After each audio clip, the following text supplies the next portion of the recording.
ceux qui sont arrivés à l'heure, bon appétit. Tov, Erev Tov. Ça va? Tu veux que je me recule? Je me mets au milieu parce qu'il faut me dire où. Aïe, aïe, aïe, mon âge. Très bien. Qu'est-ce que tu dis? C'est bon là? Tov. J'ai mes crayons, machin. Tov. Allez. On est dans le livre de Shoftim, les juges, chapitre 11. Et aujourd'hui, après tout ce que nous avons vu, entre autres dernièrement Myriam, Moshe, Esther, nous allons aborder un personnage éminent qui s'appelle Iftach. Iftach Hagiladi. Et je vous explique de suite, pour la mise en scène, où est-ce que les choses se déroulent. Excusez-moi, ça m'embête toujours ce torticolis-là. Alors, je fais comme je peux, mais j'ai une tendance vers la droite. Bon. Non, c'est la droite. Il est de droite. Tov.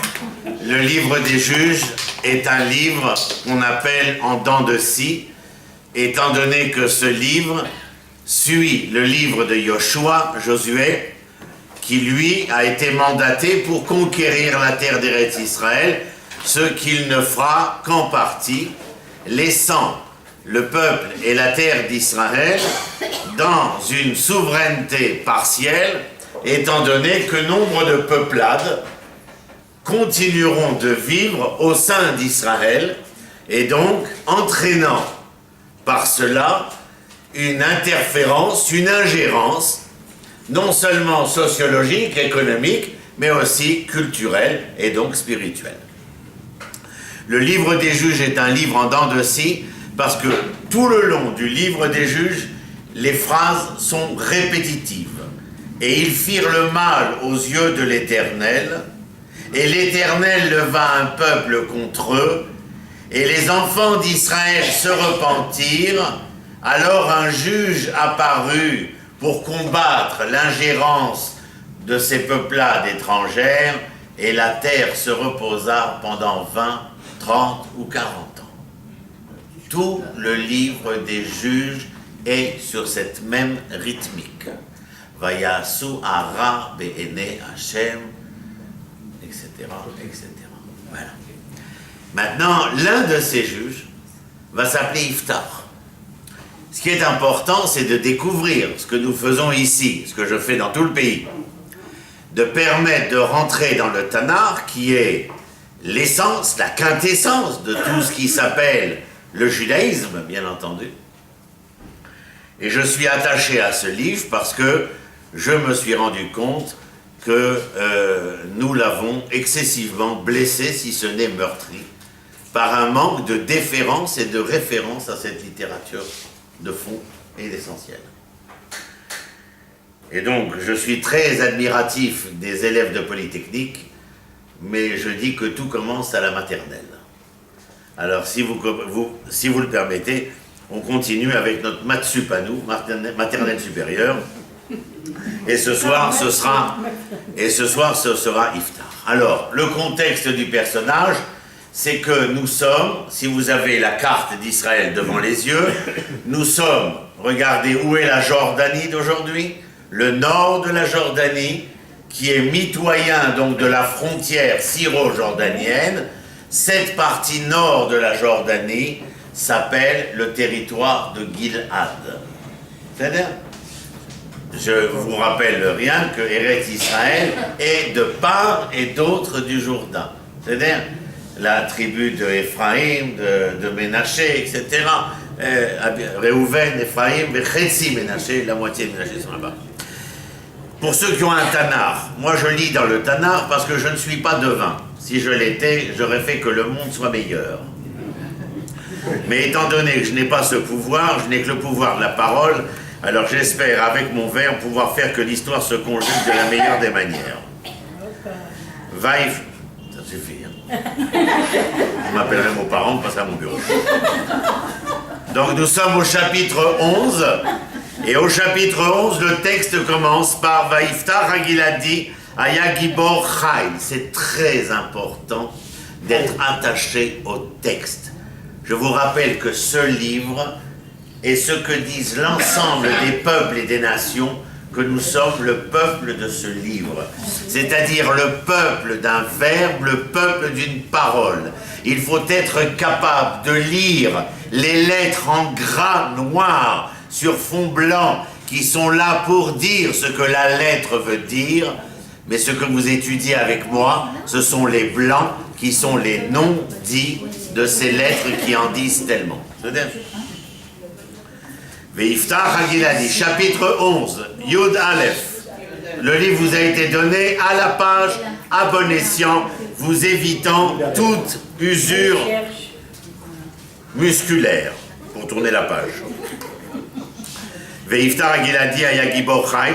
Iftar Giladi, donc il est Iftar de Gilad, mais vous allez voir qui est Gilad, et était un guerrier vaillant, Gibor Chai, courageux vaillant, c'est un guerrier vaillant.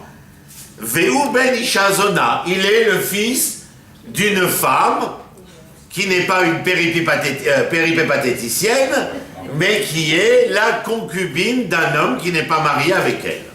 Il est donc Zona, Zana, c'est-à-dire qu'elle a été se prostituer, puisqu'elle n'a pas été dans les règles normatives de la conjugalité. Bon, tout le monde comprend bien? Nous sommes en train de lire, cher ami. Vayolet Gilad et Iftar, et Vayolet Gilad, nous apprenons ainsi que Gilad est le nom non seulement de la région, mais elle porte le nom de ce chef de famille et donc chef de tribu qui s'appelle Gilad et qui est le père de Iftar. Je viens de vous signaler quelque chose, j'aurais aimé voir les sourcils se relever. Or, aucun sourcil ne s'est surélevé. Très bien. Mais c'est après que je l'ai dit. Alors il aurait fallu montrer un signe obvi. On entend parler beaucoup, ça me gêne énormément.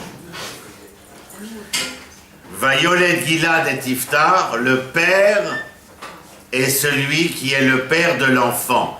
Pas seulement parce que sa femme n'est qu'une concubine, mais que la décision de faire passer la judaïté par la mère ne sera qu'une décision ultérieure à la chute du second temple. Mais c'est d'elle. Il a fait. Va-t-elle déchet Gilad? Ah! Et la femme de Gilad accoucha. Donc il a, comment est-ce on va l'appeler celle-ci? Une légitime. Il y a donc la légitime et la concubine. On est presque dans un vaudeville. Vayoled, non, on dit un vaudeville, madame. Telenovela, c'est pour le postmodernisme de la crétinerie de l'esprit. C'est l'abrutissement télévisé. Exactement. Mais le vaudeville avait un charme et une intelligence que la telenovela, on va pas tous les citer, hein, ni Maillan non plus. Vayolet Gilad et Iftar, va-t-elle déchet Gilad. Donc la femme légitime, l'eau, banim. Elle lui a donné naissance à des enfants. Je vous rappelle, juste une parenthèse, que lorsque nous signifions que nous avons des enfants, banim, nous disons tous les matins dans la tfila, Al tikra banaïr ela bonaïr. Ben, avant d'être l'enfant, est celui que j'attends, non pas parce qu'il va être mon enfant, mais parce qu'il va être, celui qui va me construire, au-delà du temps, au-delà de l'espace. Je pourrais disparaître de ces temps et de ces espaces, mon nom restera dans l'immémorable grâce à la naissance et à la descendance de mes enfants. C'est clair? Merci, on continue. Et donc elle lui donna des enfants. Va-t-elle déchet Gilad lo banim vayigadlu bnei isha vayigarshu et Iftar vayomru lo lo tinchal bebet avinu. Et voici qu'ils ont grandi. Alors vayigadlu, on n'a pas l'igdol, c'est un peu comme les végétaux, c'est-à-dire qu'on est obligé de grandir. Vayigadlu, personne ne signifie ici qu'ils ont grandi avec une intelligence particulière. Pourquoi je précise cela? Parce qu'il est écrit juste après, et ils ont répudié Iftar en lui disant « Tu n'hériteras pas de la maison de notre père ». Vous pouvez me donner une définition des enfants de la légitime? Non, mais dites-moi, quel adjectif leur mettrez-vous? Ce sont des bandits, des graciers. Non, eux ne sont pas des bâtards, ce sont les enfants de la légitime. Ils disent à Iftar, ils répudient Iftar en lui... C'est leur mère Iftar? Non, vous avez... Non. Iftar est l'enfant de la concubine. Les garçons sont les enfants de la légitime. Maintenant, les garçons répudient Iftar. Alors, il y a deux choses. Répudie Iftar, et dans un deuxième temps, ils lui dirent « Tu n'hériteras pas de l'héritage de notre père ». Le premier temps m'intéresse. Répudier l'enfant, pour quelle raison pourrait-on penser de prime abord qu'il répudie l'enfant? Dites-le. Ne connaissez pas la suite, hein, simplement ça. Il le répudie parce que... Parce qu'il n'est pas légitime. J'entends pas. Oui, ben non, parce qu'il était l'enfant de la concubine. Alors on se dit, bien entendu, oh, que des garçons moraux. Non, mais de toute façon, regarde, ne vous emballez pas. Je découpe la phrase en deux et je dis, les enfants renvoyèrent l'enfant de la femme illégitime, de la concubine, et donc on peut penser, eh bien, quel autre exemple avez-vous dans l'histoire? Non, pas du tout.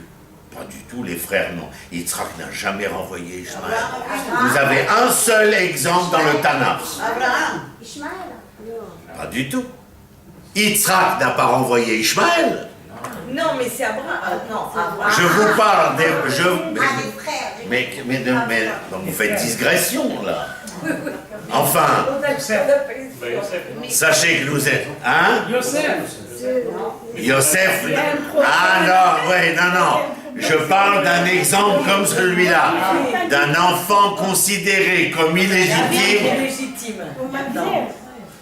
Je vous prierai de prendre un tanar tous les soirs avant de vous endormir, s'il vous plaît.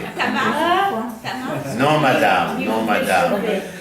Déjà, j'ai le cœur contrit que la réponse ne parvienne pas. Alors, c'est l'enfant de Dina. Oui, bien sûr. Qui est né du viol de Shrem et de Dina, et les frères renvoyèrent cet enfant illégitime qui était une fille et qui s'appelait Osnat. Et qui va devenir... Oui, on n'a pas le temps, on n'a qu'une heure, alors il faut suivre le prof et pas aller plus loin que ça.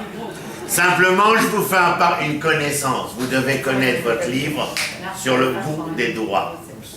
Sinon, eux, en face, peuvent vous faire passer des vessies pour des lanternes. Que les choses soient claires, vous allez le voir. Là, il faut avancer. En face, c'est quoi? Les autres, ceux qui ne sont pas. Il y a les Hébreux et les autres. Abraham était à Ivry, il était Me'ever Echad, Ve'aumot Me'ever Ached. Et les nations seront bénies par toi. Mais si tu es toi, si tu es elle, tu ne pourras pas les bénir. C'est quand tu es toi, à côté de ton propre côté, qu'il te sera possible, en tout état de cause, c'est-à-dire de leur porter, espérance. Tov, je continue. Donc, la deuxième partie, parce qu'il était écrit « Vayom roulo lotinchal bebeit avinu » et eux, on entend « Ki ben isha acheret ata ». C'est-à-dire que la première chose qu'on imagine, c'est qu'ils l'ont renvoyé, répudié, parce qu'il était l'enfant de l'illégitime. Ensuite, on vient et on nous dit quelque chose de tout à fait pragmatique. Habibi, si tu es l'enfant de l'illégitime, il n'est pas du tout question que tu prennes une part, quelle qu'elle soit, de l'héritage de notre père. Et alors, le scribe écrit ici, « Ki ben isha acheret ata ». Alors, ils ont bien sûr le culot. S'ils avaient dit, on te répudie, car tu es l'enfant d'une femme illégitime, nous aurions pu essayer d'entendre ou d'écouter. Or, le texte, regardez, ils répudièrent l'enfant illégitime en lui disant « Tu n'hériteras pas de l'héritage de notre père, car tu es un enfant illégitime. » C'est pas très honnête de se servir d'une soi-disant moralité pour justifier un intérêt financier. Hein? Mais regardez la richesse, c'est extraordinaire, c'est passionnant. C'est passionnant. Alors je continue. Et verset Gimel, Vaïvrach Iftar.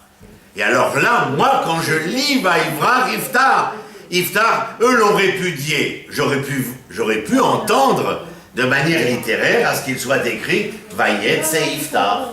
Vayeler Iftar. Mais il n'y a pas écrit Vayeler ou Vayetse. Il est écrit Vaïvrach. Il s'est enfui. Maintenant, je veux vous demander, par rapport à ce que nous avons dit jusqu'à maintenant, et par rapport à un concept que j'ai révélé tout à l'heure, en quoi le fait qu'il se soit enfui peut nous gêner. Je vous rappelle que c'est Iftar. Automatiquement, lorsque vous lisez que Iftar s'est enfui, vous devez vous rappeler qui est Iftar. Quelle est la définition de Iftar? Pas seulement soldat, il y a marqué Gibor Chail. C'est un vaillant guerrier, c'est pas un soldat. Ça va pas avec Des soldats, il y en a à l'appel. Ça va pas avec la fuite. Ça va pas avec la fuite. Ah, et donc, nous entendons que si Iftar s'est enfui, c'est qu'il s'est passé quelque chose dans la maison de Gilad qui a blessé Iftar dans une telle dimension qu'il a préféré s'enfuir que de rester présent. C'est-à-dire que le vaillant guerrier, dans la blessure qui pourrait être la sienne, est capable de continuer à tenir les rênes du char et à mener le combat avec vaillance, sans peur et sans reproche. Mais l'homme, blessé dans son âme et dans sa conscience, est peut-être plus blessé que s'il était seulement blessé dans son corps, car les blessures du cœur ont une cicatrisation beaucoup plus longue. J'essaye en même temps non seulement de vous donner une leçon d'études juives, d'études hébraïques, pardon, pour le mauvais traitement de la langue, mais aussi de vous intéresser à quelque chose qui est purement et simplement fantastique. Mais dans le sens fantastique, pas dans le sens d'espèce de scénario de cap et d'épée, mais véritablement dans la leçon dont il est question. Tous les textes réunis ici ne sont pas tous les textes que nous avions à Yavne il y a 2500 ans. Ceux qui sont là, c'est ceux qui ont été choisis pour être inscrits ici, parce qu'ils étaient non seulement le rapport d'un événement qui avait eu lieu, mais dans cet événement, il y avait de quoi nous faire vivre dans l'ultérieur de l'histoire d'Israël. C'est-à-dire que lorsque nous avons fait Esther, vous vous rappelez le mois dernier? Oui, oui. Mais il n'y a pas une salle où je suis passé, où les gens, je dis, les pauvres, ceux qui s'arrachaient les cheveux devant Clo-Clo. Mais devant Esther, est-ce qu'on a appris Macharesh, Tararishim et Azot? Et que l'histoire se présente à nous de la même manière.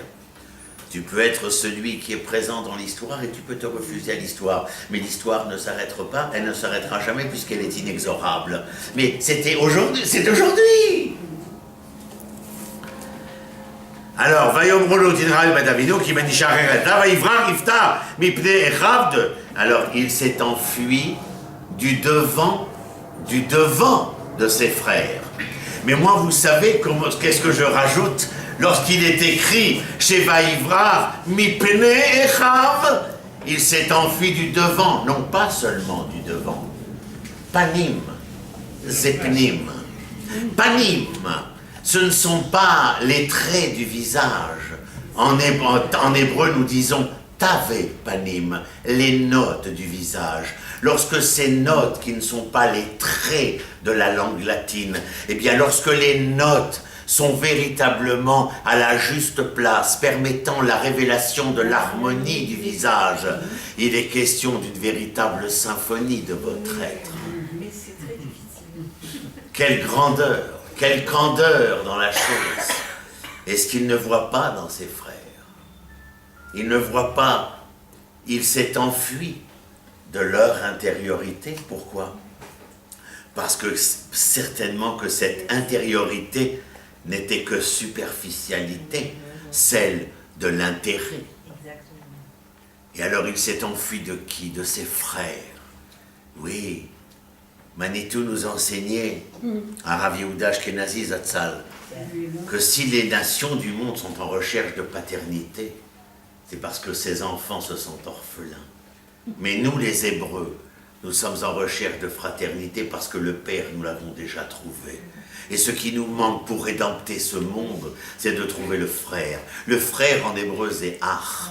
Ce qu'il n'a pas vu chez eux, c'est ce Ach, qui est la racine de Acher, l'autre, qui est la racine de Achrayut, le responsable. Car il faut trouver dans cet autre homme l'être responsable, capable de rencontrer dans l'autre celui qui sera capable d'être son frère. Ceci est l'histoire humaine. C'est comme l'étude. On peut étudier pour essayer de se mettre à niveau et de se sublimer, et on peut étudier simplement pour satisfaire son autosuffisance simplement. Et alors à ce moment-là, les leçons sont, comment dire, redondantes au ras des pâquerettes. Mais il faut véritablement sortir d'une leçon en insuffisance respiratoire. Sinon, ce n'est pas une passion de la leçon. Vaïvra Riftar mipnei Echav, Vayeshev be'eretz tov. Il a traversé la frontière, il est passé donc dans un pays qui s'appelait à l'époque la Syrie. L'. Le territoire assyrien. Vous comprenez? Aujourd'hui c'est la Syrie, mais avant c'était la Syrie. Et il s'est installé dans ce pays, Berestov, Vaïtlaktu Eliftar, Anashim Rekim, Vaïtsuimu. Et des tas de gens, on les appelle Rekim, qui étaient vides, c'est-à-dire qui n'avaient pas de rêve, qui n'avaient pas d'espoir, qui n'avaient pas de volonté de devenir, eh bien, se sont attachés à Iftar. Pourquoi? Bien d'abord et avant tout parce que c'est un vaillant guerrier. Et en fin de compte, ce qu'ils vont former avec Iftar, c'est la bande de Thierry Lafronde.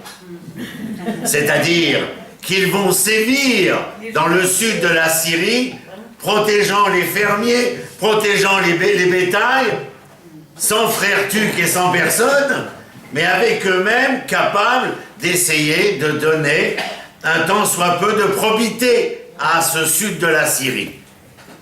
Et donc, ça vous rappelle qui? Allez, encore une question. Ah, je ne suis pas là pour vous faire plaisir, moi. Alors, messieurs, une autre question. Un homme qui s'est sauvé d'un autre homme et qui est devenu chef de bande. Je vous ai aidé, hein? Moshe? Non. Où vous avez vu Moshe, chef de bande? Misken.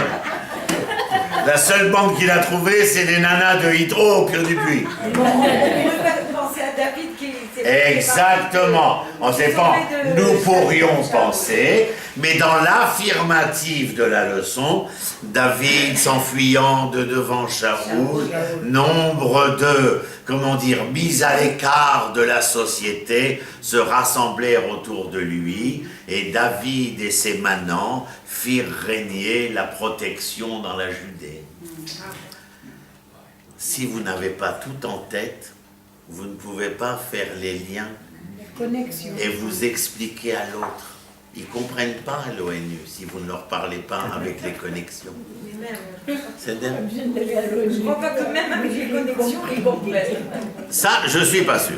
Mais ça, c'est un autre débat. Ils comprennent, ils disent qu'ils Je crois qu'eux ne comprennent pas d'abord et avant tout parce qu'il est d'une manière claire et simpliste évident que nous ne comprenons pas grand-chose à nous-mêmes.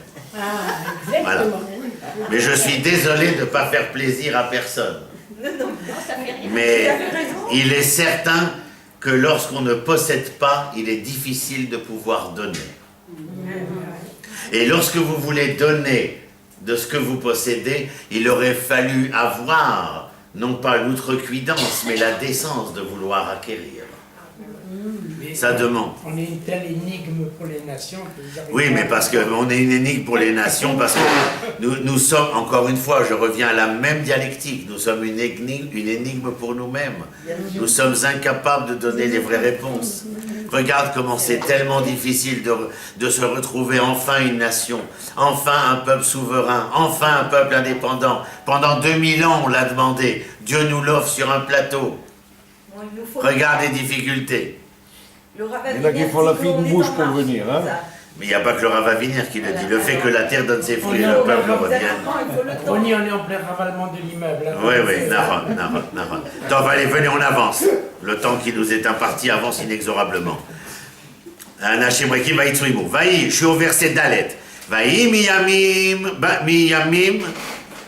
vaï lachamu bnei Amon im Israël. Vaï miyamim. Lorsque le texte qui étudie avec moi depuis longtemps, et vous, Vaïehi, c'est pas Veaya. Lorsque Vaïehi commence un texte, ça veut dire qu'il n'y a rien on ne présage rien de bon. Alors que lorsqu'il y a Veaya, on présage tout de bien. Veaya ki tavo el haaretz.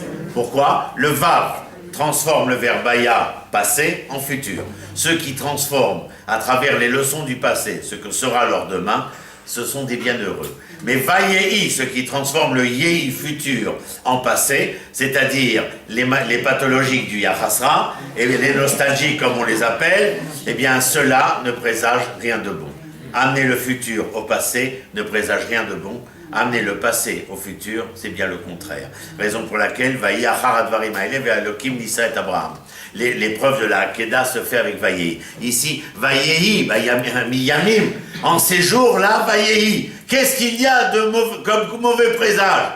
Les Ammonites, qui habitent à l'est de Gilad, c'est-à-dire presque proche de l'Irak d'aujourd'hui, eh bien, vont se lancer dans une attaque frontale face à la tribu de Gilad. Voilà, il n'y a rien de bon là-dedans, il n'y a aucun bon présage. Mais vous imaginez quelle était la situation, mais dans tout cas, je vous ai expliqué la mise en scène du Shoftim, comment cela fonctionne. Vayehi, encore une fois, lorsque les Ammonites, je ne parle pas de l'Amanite, Phaloïde, je parle des Ammonites, lorsqu'ils combattirent avec Israël,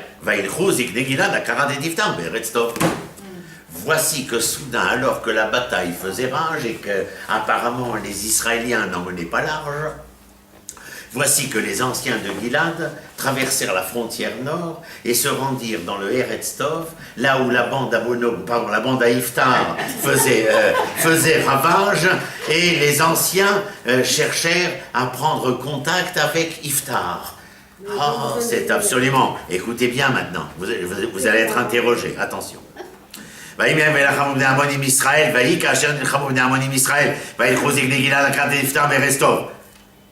Maintenant, écoutez bien, le dialogue commence. Ils rencontrent Iftar. Ils sont face à face. Iftar sait très bien qui sont-ils.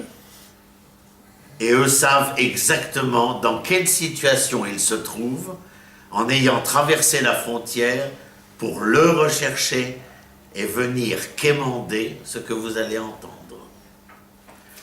Vayomru le Iftar.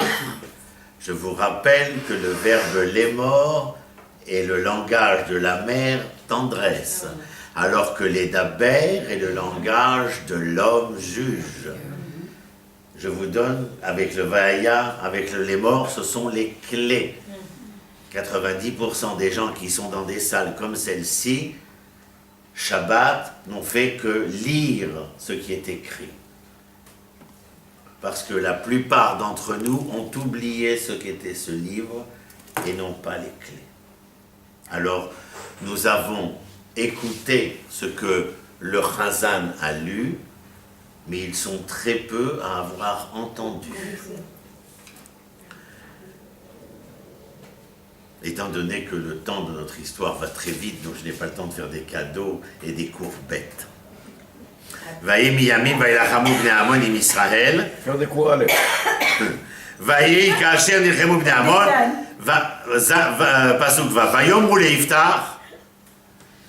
Et il dira à Iftar, Lecha ve'aita lanu le katzin ve'nilchema bnei Amon. Iftar, s'il te plaît, on voudrait que tu deviennes l'officier supérieur de l'armée de Gilad et que tu viennes combattre. Rega, ne vous lancez pas dans des extrapolations. Le texte est écrit à partir du moment où nous entendons la parole, alors nous sommes capables d'expliciter. Alors, Vaïkacher lachamu bnei Amon tatata, vayomru zayt, vayomer Iftar. Il répond de la même manière qu'on lui parle. Sachez que dans tout le texte toranique des 5 livres, ce sera la même chose. Miché Omer, Omrim Lo. Sachez simplement, je ne sais pas si vous vous rappelez ce que je vous ai dit, que la racine de l'émor, c'est Amar, et certains diront que les latins se sont servis de la racine hébraïque pour dire que Amar serait la racine de amour, et où l'amour serait donc celui de dire et de ne pas se taire. Vous croyez qu'on s'ennuyait dans un chiour de Torah? Non, il suffit simplement de lui donner sa couronne. Nahon, parce que c'est comme ça qu'il faut étudier. Et il y en a strictement assez de ces cours redondants de ras des pâquerettes. Nous en avons assez que certains considèrent leur public comme étant inintelligent, irréfléchi, insensible, alors qu'il n'existe pas d'humain inintelligent, insensible. Ça n'existe pas. Et chacun de nos enfants est capable de devenir, parce que nous sommes les supports de cette croyance et de cette foi innommable et ineffable, comme quoi ils peuvent devenir. Et ce n'est certainement pas en disant à l'autre, tu ne sais pas, tu es un idiot, qu'on arrivera à lui faire entendre à l'âge de 20 ans qu'il n'est pas un crétin. Vayomer Iftar les Ikne Gilad. Alors regardez maintenant. Et Iftar répond. Il les voit devant lui, ayant parcouru ces kilomètres, traversé la frontière. Ça ne devait pas être aisé à l'époque. Et qu'est-ce qu'il leur dit? Allo atem sanetem oti. Mais, et dites donc les anciens, si je me rappelle bien, vous me haïssiez.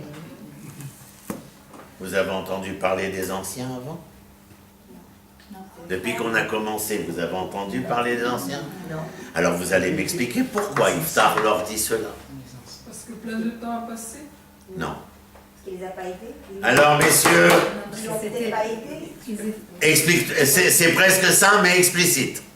Ils auraient pu protester. Ils auraient pu plus ou moins ne serait-ce que par rapport. C'est-à-dire que tu laisses entendre que lorsqu'il s'est passé entre les frères ce qui s'est passé, les anciens, entendant l'injustice qui venait d'être faite, auraient dû intervenir, et ils ont été de ceux qui, comme dans la Haggadah du Talmud de Kamsa et de Bar Kamsa, ont vu la vilainie se produire devant eux et sont restés quoi? Ils n'ont rien dit. Et il leur dit, maintenant je vous pose une autre question. Il leur dit, allô, ça n'était moti. Dans quel autre passage du Tanakh nous voyons cette phrase? Célèbre. Lorsque Yitzhak a vécu auprès de Abimelech en Philistie, c'est-à-dire entre Gaza et Ashdod, et lorsqu'ils l'ont renvoyé parce qu'il devenait trop riche et trop puissant, il est allé creuser des puits que les Philistins bouchaient, et au jour où il a réussi à trouver le fruit qui s'appellera Rehovot et qui n'arrêtait pas de donner sa source, Avimelech et son général d'armée Pichol sont venus le voir et lui ont dit, dites donc Yitzhak, il faudrait peut-être qu'on fasse quelque chose ensemble. Allô, ça n'était moti. Il a fait mes hôtes. Vous comprenez comment ça marche? Et en classe, ils sont comme ça les étudiants. Vous avez vu comment ça travaille? Tac, tac, tac, tac, tac. C'est un livre en malasot, je veux dire. Ça nous a été donné, ça veut dire qu'il y a quelque chose. C'est pas dans les grands livres qu'il y a quelque chose. c'est dans le petit. Et quand on finit l'armée, on reçoit ça. Moi, j'ai pleuré quand je l'ai reçu. Je ne savais pas ce que c'était, hein, bien sûr, mais j'ai pleuré. J'avais coupé mes cheveux longs, j'avais enlevé mon diamant, j'avais les idées courtes en coupant les cheveux, elles sont devenues longues. J'ai reçu ça et j'ai reçu le M16. Ah oui. J'étais fier comme un bar tabac, comme disait Coluche. Incroyable. Il est petit, alors tout le monde est là, absolument illuminé. Vous avez vu, il lit dans le grand livre. Moi, j'ai aimé le dernier des justes d'André Schwarzbart. Oui, là, là, là. Lorsqu'il est tout petit, infiniment petit, plus petit que la graine des blés, c'est-à-dire dans une humilité des plus humbles qu'il soit. Merci de m'avoir aidé. Il dit, ce n'est pas en reconnaissant la grandeur des grandeurs du Créateur que nous venons lui rendre hommage, mais c'est dans cet infinitésimal petit de la reconnaissance du si petit vivant que nous sommes capables de reconnaître au Créateur toute sa grandeur. C'est dans la broderie de l'infiniment petit que se remarque toute la splendeur de la capacité du Créateur. Vous comprenez ce que je dis? Et ce que je vous dis, c'est pas pour le garder pour vous. Mais est-ce qu'on peut le redire comme ça? Ah non, ça vous pouvez pas. Mais vous pouvez dire l'idée. Et tu as le droit de dire Dixit, René Agriche. Et André Schwarzbach, c'est un ami à mon père. Moi, je le livre, André Schwarzbach. Bon, mais toi, tout le monde, c'est tes amis.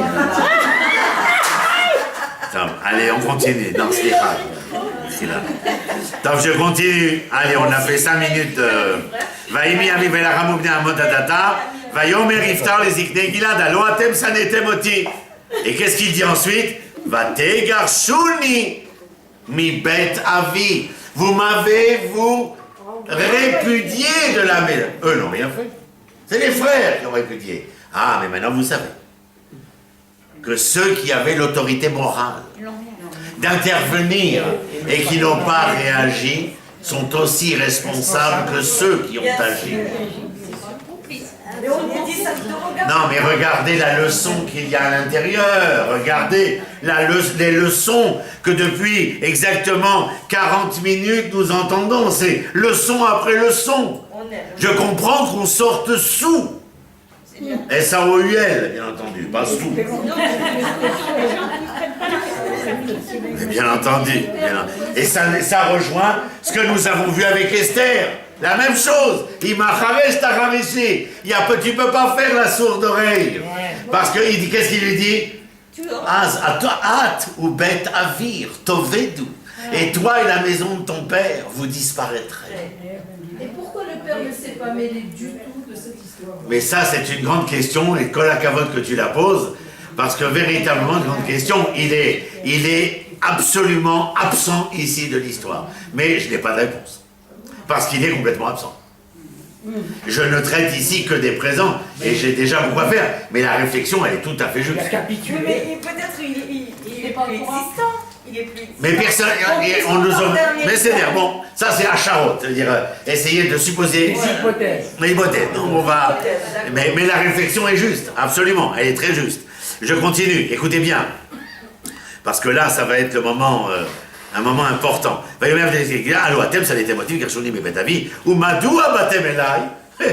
Exactement comme Yitzhak a dit à Avimelech et à People. Vous me haïssez, vous avez tout fait pour me détruire, pour m'assassiner, pour me violer, pour m'exterminer. Que venez-vous faire ici aujourd'hui? Mi beit avi, et maintenant écoutez bien. Madoua batem elai, atta. Maintenant.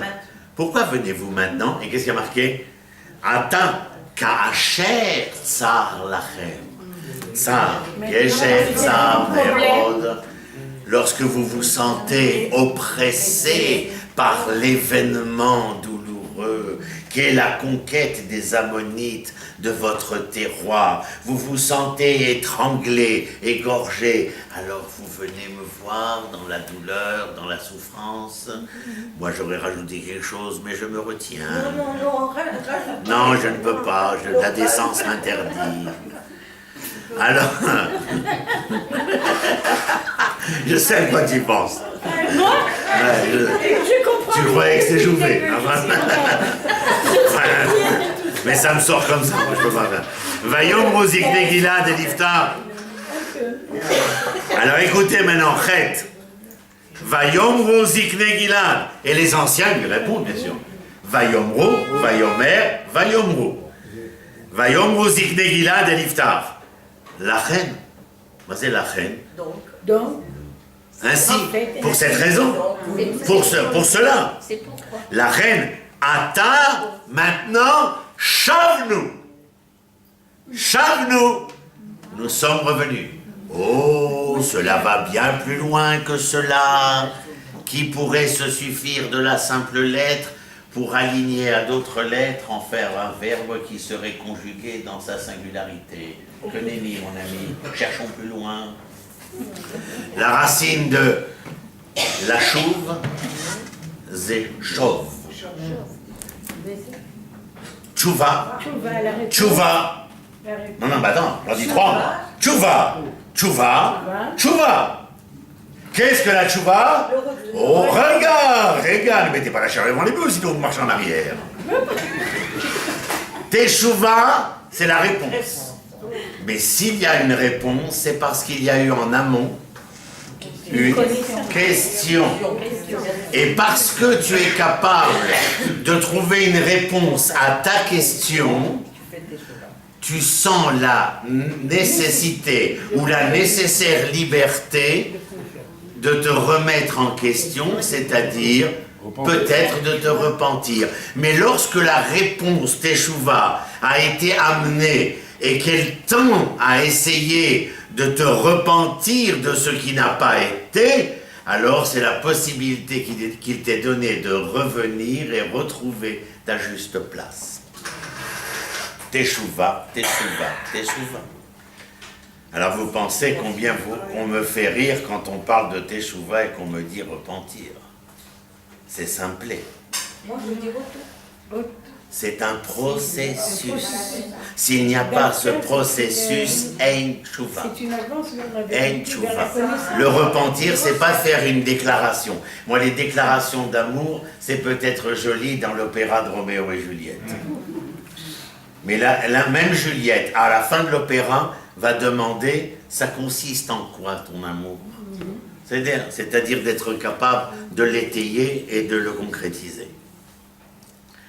Donc ça, ils lui disent maintenant, Ata shavnu elecha. Ve'alarta imanu, nous sommes revenus. Donc vous comprenez qu'est-ce qu'ils lui disent? Oh là là, depuis que tu es parti, nous nous sommes posés plus d'une question. Les réponses auxquelles nous sommes arrivés, bien avant que les Ammonites nous conquirent, nous pensions déjà que dans les réponses que nous avions trouvées, il ne nous restait plus qu'à demander pardon. Mais si nous n'étions pas venus te chercher, oh, pas simplement parce que tu allais nous sauver, mais parce que c'était la seule possibilité que nous avions de te ramener à ta juste place. Et nous, de retrouver la nôtre, celle d'anciens, à même de pouvoir émettre un jugement moral. C'est beau, hein? Vous avez envie de prendre des caméras et de filmer, vous avez vu le scénario. C'est extraordinaire. 800 ans, il était jeté comme ça, le livre. 800 ans. Tout le monde avait des grands livres. Mais c'est intéressant que dès que nous sommes revenus et que nous avons créé l'État d'Israël, le petit, il a fait « Je suis là, moi aussi. On ne t'a pas oublié. Le retour, c'est grâce à toi. Grâce à rien d'autre. À tout ce qui est écrit là. » Je suis embêtant, hein? Non, mais c'est pas grave. Moi, à 120 ans, je veux, devant le tribunal céleste, quand on va me demander « Roni, Aïmaïta Roni », dire « J'ai été Roni ». C'est pas une réponse évidente, hein, pour chacun de nous. Est-ce que nous avons été nous-mêmes? C'est pas évident du tout. Vayom Rosigna Ila la Renata Shavnu Elecha ve'alarta imanu v'nilchamta bebnei Amon et tu feras la guerre ve'aïta lanu la roche les Kol Yoshvei Gilad et tu seras à la tête de tout Gilad. Vayomer Iftar, et Iftar répond à tout cela. Vayomer. Vayomer. Vayomer. Oui, il c'est-à-dire, continue. Non, on continue sur le même non, verbe. mais avec affection. Oui, mais je dis, on est resté sur le même rythme. Vayomer Iftar el Ziknei Gilad, im meshivim atem oti. Si vous me ramenez, tel que vous l'avez explicité, ou plutôt tel que Ronnie vous l'a explicité, si vous me ramenez, et que je dois combattre les Ammonites, les Ilachem bebnei Ammon, Venatan Adonai otam. Waouh! Thierry Lafronde, il nous fait, et vous le jouez, frère Tuc. L'homme pieux. Si l'Éternel me remet entre les mains la victoire contre Ammon. Moi, j'ai jamais entendu Iftar parler d'Adonai. On m'a dit un vaillant guerrier, chef de bande, fils de l'illégitime. On m'a présenté que des choses qui me laissent d'une certaine manière supposer qu'on a un homme qui est très affairé avec le corps des choses et beaucoup moins avec la chose des corps. L'Ofrayer. L'Ofrayer, c'est pas toi. Regardez ce qui est écrit ensuite. Venatan Adonai otam, les fanaï, donc si Dieu me les remet entre mes mains, Anori Yelachem la roche. Moi je vais vous dire les petits enseignants. C'est pas seulement que si je reviens avec vous et je me bats, parce que vous avez apparemment besoin d'un officier qui mène vos hommes au combat, je vous demande non seulement de devenir le chef d'état-major, mais je vous demande de devenir le dirigeant politique en même temps. Et voici leur réponse à ces messieurs. Il faut avancer là. Et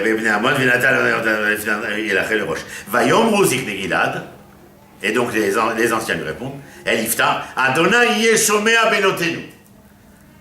L'Éternel aura entendu quelle a été notre compréhension. En clair, ça veut dire que nous acceptons. Imlo kidvarecha ken naase. Si ce n'est tel que tu l'as dit, ainsi nous le ferons. C'est-à-dire, verset Yudalef. Vaïler Iftar im Ziknei Gilad.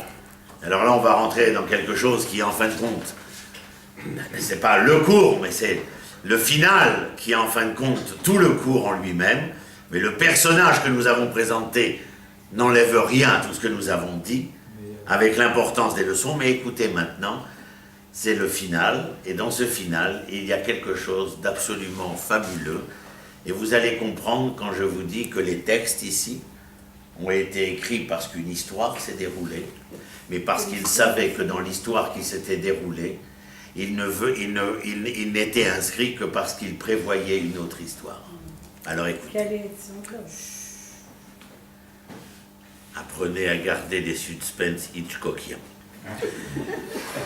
Donc, Vayom Ziknei Gilad, im shomer benotenu, Yudalef, Vaïler Iftar im Ziknei Gilad, Vayasim Moto, et le peuple l'a nommé à sa tête. C'est donc une élection, pas simplement que les anciens ont été ceux qui sont venus, mais le peuple a demandé.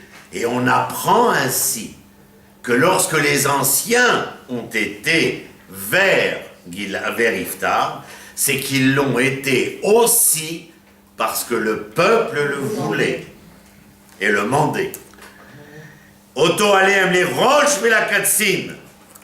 Et eux l'ont élu et nommé bien avant que la victoire soit victoire, comme le chef d'état-major et comme le chef politique. Bien avant la victoire.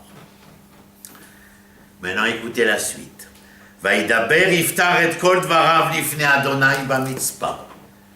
Et Iftar, du haut de la colline de Mitzpah, s'expliqua devant l'Éternel. Ça fait la deuxième fois. C'est-à-dire que nous sommes en train de comprendre que l'enfant qui avait été répudié, l'enfant valeureux guerrier, que le chef de bande avait reçu, avant qu'on le répudie, que les malandrins de frères le répudient, avait reçu dans la maison, dans le foyer, source de chaleur et de lumière, une éducation. Et sachez, rappelez-vous, que l'école enseigne et que seule la maison éduque. Ce que l'on emmène avec soi, ce n'est pas l'école, c'est à tout jamais la maison. Parce que la maison, c'est le foyer, et que le foyer en français vous fait entendre la chaleur et la lumière. C'est ce qui nous accompagne. Il n'y a pas aujourd'hui de problème que nous traitons, si ce n'est que chacun des problèmes est lié de manière inexorable à un problème en amont qui provient du vécu familial. Donc, il faut que j'avance. Alors maintenant, Yud Bet, c'est là que tout commence. Et Iftar, il a envoyé les ambassadeurs devant le roi de Hamon. Attends, on est venu te chercher, pourquoi faire? Pas pour faire la paix, pour faire la guerre. Bidiouk, come on est venu te chercher, on a fait 150 km. On est venu te dire, le peuple, les anciens, tout le monde, pardon, slicha, mechila, faire la guerre, au Bnei Hamon, ils nous ont agressés. C'est une sale race. Vaishlach Iftar Malachi, lifne Bnei Hamon. Avant de faire la guerre, les enfants, négocions. Ils lui ont donné aussi la liberté politique. Alors donc, Mais non, il a usé de sa oui, non, mais c'est pas ça le sujet. Le sujet, c'est qu'est-ce qu'il fait de son titre. Voilà. C'est qu'il décide non pas de faire la guerre, mais d'envoyer une ambassade pour négocier. Alors il est intelligent. Regarde, ça c'est ce passage de Iftar sert non seulement à l'étude biblique, mais sert aussi à l'école de géopolitique. C'est-à-dire, Vaishlar Iftar Melachim El Melech Bnei Hamon, les morts. Écoutez, et il a envoyé une ambassade devant le roi de Hamon pour lui dire: je ne dirai rien qui puisse vous mettre sur la voie, mais vous allez tout seul essayer, en entendant la voix, de trouver la voix qui m'intéresse ici. Vaishlar Iftar Melachim El Melech Bnei Hamon, les morts, pour leur dire. Donc les ambassadeurs sont arrivés devant le roi de Hamon et lui ont dit: notre maître Iftar a dit, Mali velecha ki bata elai leilachem be'artzi. Dis donc, roi de Hamon, il y a un problème entre toi et moi que tu aies décidé de venir et d'envahir mon pays. Le mot-clé ici, les deux mots-clés, c'est li ve'artzi. C'est-à-dire que lorsque, je ne sais pas si vous comprenez, j'avance. Lorsqu'il parle, il envoie l'ambassade, les ambassadeurs parlent au roi de Hamon et disent: notre maître et roi Iftar a dit, y a-t-il quelque chose entre toi, Melech Hamon, mais roi des Ammonites, Véli, en tant que représentant d'Israël? Est-ce qu'il y a quelque chose entre toi et moi qui t'ait permis de te lancer à la conquête de ma terre? Qu'est-ce qu'il y a de tellement exceptionnel à ce qui vient d'être dit? C'est que le vaillant guerrier, fils de l'illégitime, répudié par les frères, chef de bande, et non seulement celui qui interpelle l'Éternel par 2 fois lorsqu'il a été choisi. De là vous apprenez, ne portez pas de jugement sur qui que ce soit tant que vous ne lui offrez pas l'opportunité de faire valoir ce qu'il pourrait être. Pas seulement s'exprimer. C'est ce qu'il pourrait être. Et c'est parce que Iftar est ce qu'on lui laisse comme probité de pouvoir devenir que le peuple va pouvoir être ce que nous attendons de lui. Dans le livre de Vaïkra, Vechatat ha-Kohen be'ashmat ha'am, et la faute du Kohen de par la faute du peuple. Explication, science politique, vous n'avez que le Kohen qui est le peuple. C'est-à-dire que n'accusez pas le Kohen de ne pas être assez Kohen, il n'est que le représentant Kohen de ce qu'est le peuple. Que le roi qu'on mérite. Donc le représentant. Vous avez très bien compris, comme on n'a plus le temps, il faut qu'on avance. Mais les choses sont claires et ne s'entendent pas de deux manières. Et donc, comme disent nos maîtres, arrêtez d'accuser avec un doigt, regardez les trois doigts qui vous concernent. Parce que c'est tellement facile depuis l'école primaire de dire c'est pas moi madame, c'est pas moi madame, c'est lui. C'est bien, mais ça ne vient pas révéler une grande morale et une grande intelligence de la personne qui agit de cette manière. Alors, donc, Vaishlar Riftar Melachim El Melech Bnei Amon, les morts Mali, Velar, Kibata, Elai, Lilachem Berti, Vayomer Melech Bnei Amon, et le roi de Amon répond. Intéressant. El Malach Riftar, aux ambassadeurs de Riftar. Oh, Kilakar Israël et Artsi Bealot du Mitzraïm. Je m'arrête là, moi. Dis à ton maître que vous avez pris ma terre. Pas maintenant. Lorsque vous êtes monté d'Égypte, lorsque vous êtes sorti d'Égypte et vous êtes venu à la conquête de cette terre, vous avez pris la terre de Ammon ou de Moab. Écoutez, écoutez, ne vous laissez pas emporter par l'enthousiasme. Dans la même situation. Et alors, voilà, écoutez bien maintenant le texte et regardez, essayez de vous concentrer.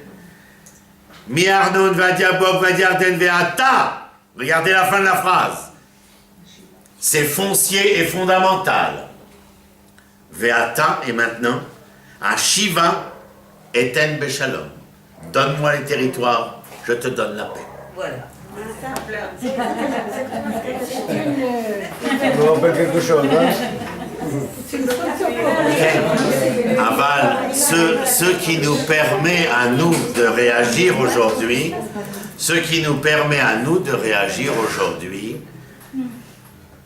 doit être par rapport à la question essentielle qui est comment se fait-il que l'histoire se réitère? C'est cela la question.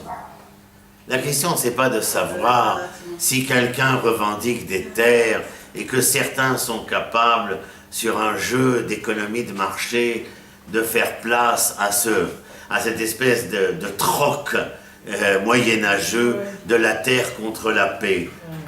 Ce sont les tenants et les aboutissants de cette histoire qui nous intéressent. Maintenant, je vous demande d'écouter Iftar, parce qu'il est lui le maître des lieux et le maître de Séan.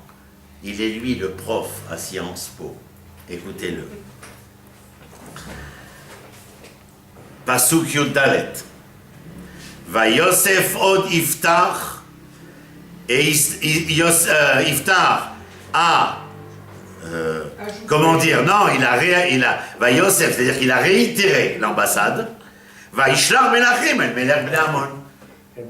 Nous acceptons je continue à penser que la négociation est à même de nous sortir de l'imbroglio qui est le nôtre. Maintenant, écoutez. Vayosef od Iftar ve'yishlar melachim el melech bnei Amon. Vayomer lo, pasuk suivant, tête va. Ko amar Iftar. Ainsi parle Iftar. Lorsqu'il est écrit Ko d'Iber, c'est-à-dire le Ko ici est une omniprésence de celui qui va s'exprimer. Ko amar Hashem. Ko ici, c'est pas la présence, c'est l'omniprésence, c'est-à-dire la mise en place et la prise de la place d'une manière souveraine et indépendante. Et il lui dit ainsi, Tedva vayomer ko amar Iftar, lo lakar Israël et Eretz Moab et Eretz Moab et Eretz Bnei Amon. Israël n'a jamais pris Moab et Ammon. Je vais te raconter l'histoire, Melech Ammon. Lorsque nous sommes sortis d'Égypte, l'Éternel, Édom nous a refusé de traverser sa terre. Ce n'est pas notre sujet. L'Éternel nous demanda de ne pas traverser Moab, car c'était de la famille. Alors nous sommes remontés plus vers le nord-est. Et là, nous avons dû combattre des peuples comme Og, Melech, Bashan, Roulé. Et nous avons conquis ces peuples qui, eux, avaient conquis Moab, Ammon et Moab. Et Ammon et Moab s'est retrouvés comme propriété terrienne d'Israël, non pas parce que Israël avait occupé ces terres, mais parce que Israël avait conquis des peuples qui vous avaient dépossédé de vos terres. Le discours de Iftar, il est dans cette volonté d'affirmer au niveau de la géopolitique comment l'histoire n'est pas une simple histoire, mais elle est une historiosophie. C'est-à-dire une leçon que l'histoire supporte et qu'il faut être à même de vouloir affirmer et non pas hésiter. Car le doute, comme nous l'avons vu le mois dernier à propos de la Megillah, le doute est la même Gematria que Amalek. Mais nous n'avions pas besoin de la Gematria pour savoir qu'à force de douter, eh bien les choses se déchirent. Parce qu'on peut douter un temps, il nous est interdit de douter tout le temps. Je continue. Ki be'alotam mitzraïm, donc là, il va expliquer tout le topo, et je vais vous renvoyer maintenant, il donne toute l'explication, histoire de la sortie d'Égypte. Vous allez au passouk Raf Aleph, mais vous lirez à la maison les psukim au milieu, c'est exactement le processus géopolitique et stratégique d'Israël concernant la conquête d'Eretz Israël à l'époque de Yoshua, de Moshe déjà, et continué par Yoshua, mais surtout à l'époque de Moshe. Et au verset Raf Aleph 21, il y a marqué « Vaïten Adonai Elohei Israël et Sichon vet kolamo beyad Israël » Et l'Éternel a remis entre les mains d'Israël Sichon vet kolamo beyad Israël. Vayakum vaïrash Israël. Israël a frappé, a gagné, a conquis. Et kol eretz haEmori, toute la terre des Amoréens. Yoshev haaretzaï, qui était installé sur cette terre-là. Vayirshu et kol gvul haEmori mi Arnon ve'ad Yabok ou min hamidbar ve'ad Yarden, les frontières géographiques.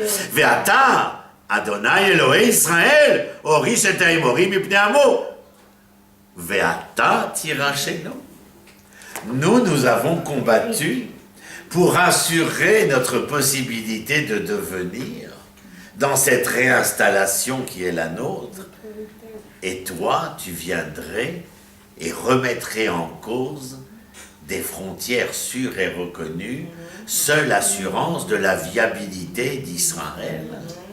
Alors écoutez maintenant la manière encore de faire de Iftar. Et il dit Chavdalet, Allo et asher yorishecha kemo shelohecha oto tirash vet kol asher yorish Adonai Eloheinu panenu oto nirash. Et là, un propos de diplomatie que nous ne connaissons pas,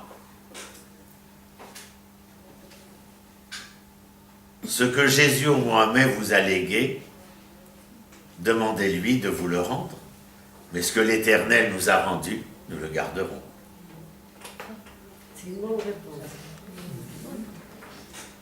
C'est une dispute de croyants. Lorsque les peuples reconnaissent la naissance de l'État d'Israël et que le Vatican, pas peur de mettre 3200 cardinaux à Pôle emploi, ne reconnaît pas le 14 mai 48 la naissance de l'État d'Israël, vous comprenez pourquoi. Nous avons d'ailleurs moins de problèmes avec l'islam qu'avec les autres. Mais en tout état de cause, remarquez qu'il y a ici une histoire qui se répète, qui se réitère. Vet kol asher horish Adonai Eloheinu mipanenu oto tirash. Oto nirash, c'est-à-dire que tout ce que l'Éternel nous a donné, nous le récupérons. Qui est capable aujourd'hui d'affirmer du haut de la tribune ce que Iftar vient de dire? C'est ça le problème. Eh bien, il va arriver.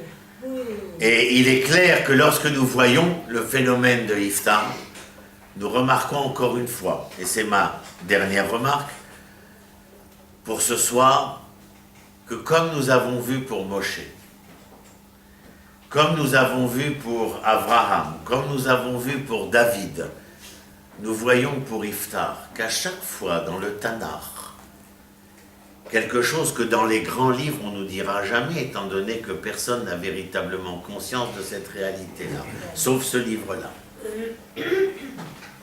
À savoir que ces hommes qui vont diriger Israël doivent être des hommes qui en appellent à l'Éternel, mais qui en appellent à l'Éternel parce que ce sont des hommes justes et vaillants.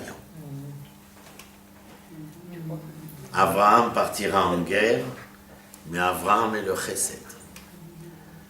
David combattait le jour, mais il travaillait la Torah et la morale d'Israël la nuit. Moshe est celui qui frappera l'Égyptien et frappera ceux qui voudront s'en prendre aux filles de Yitro, mais il est celui que le buisson ardent attirera, parce qu'il est aussi vaillant et aussi moral. Abraham, David et Moshe, je le dis et je le répète encore une fois, c'est ceux qui forment l'acrostiche de Adam. Mais nous avons d'autres hommes, comme cet homme-là, qui de prime abord ne paye pas de mine. Mais vous voulez que je vous dise, quand j'écoute les filles de Yitro parler, Moshe, il ne payait pas de mine. Enfin, de la mine de notre crayon, mais de la mine du crayon des filles de Yitro, Rainu Ish Mitzri. Imaginez-vous Charlton Heston dans les 10 commandements. Je veux dire, il a la dégaine du mensch. Il est capable de frapper l'Égyptien. Il est capable de défendre les filles de Yitro, vous comprenez? Abraham n'a pas peur de partir et de combattre les 5 rois. David, ne serait-ce que l'épopée la plus hollywoodienne, Goliath. Madame Mère. Et nous, on est contre toutes les... Vous comprenez? Ça veut dire qu'il y a quelque chose ici que j'entends de manière récurrente avec Iftar. Et pour l'instant, avec moi, vous avez étudié que l'infinitésimal de ce qui est contenu ici. Mais je remarque cette chose essentielle, que nous sommes à la recherche non seulement des vaillants, mais de ces hommes épris de justice. Nous sommes non seulement à la recherche de ces hommes épris de justice, mais aussi de ces hommes vaillants. Et il est impossible qu'une chose aille sans l'autre, ne serait-ce qu'au vu et su des personnages comme Abraham, David, Moshe, Iftar, Mordechai, Esther, j'en passe, et des meilleurs. Mais il est clair que ceci, nous l'emmenons avec nous, dans notre bagage. Il y a un jour où nous ne savons pas, et un jour où nous apprenons. Mais du jour où nous savons, il ne nous est plus permis de faire l'erreur, de faire en sorte de ne pas savoir. Et c'est très important. Voilà. Merci à vous d'avoir écouté. Si quelqu'un a une question, 2 questions. Il faut finir Le roi, avec le roi, comment c'est passé? il faut terminer la paracha de Iftar. אפילו בכמה מינים. Ah, oui, la fin du la fin de la paracha de Iftar, c'est bien entendu qu'après toutes les négociations échouées, Iftar va déclarer la guerre à Amon et que Amon sera battu à pas de couture. Et il y a une histoire célèbre, et c'est pour ça que je n'ai pas voulu en parler parce que c'est tout de suite, tout le monde se précipite là-dessus. C'est une autre leçon. Il avait promis que si jamais je gagne la guerre, la première personne qui sortira de ma maison, je l'offrirai en sacrifice à l'Éternel, et la première personne, c'est sa fille. Mais sachez que dans l'étude biblique, les choses ne sont pas aussi simples, que quand on parle de sacrifice, on parle qu'elle aurait sacrifié Bethuléa, c'est-à-dire sa virginité, qu'elle n'aurait jamais pu avoir d'enfant, et donc qu'elle aurait été sacrifiée dans le sens où qu'elle n'aurait pas pu devenir, c'est-à-dire ne pas avoir d'enfant. Voilà. Merci. La semaine prochaine, il y a encore ces trucs, hein. Essayez de venir lundi prochain. Au fil du grand rabbin Ciclu.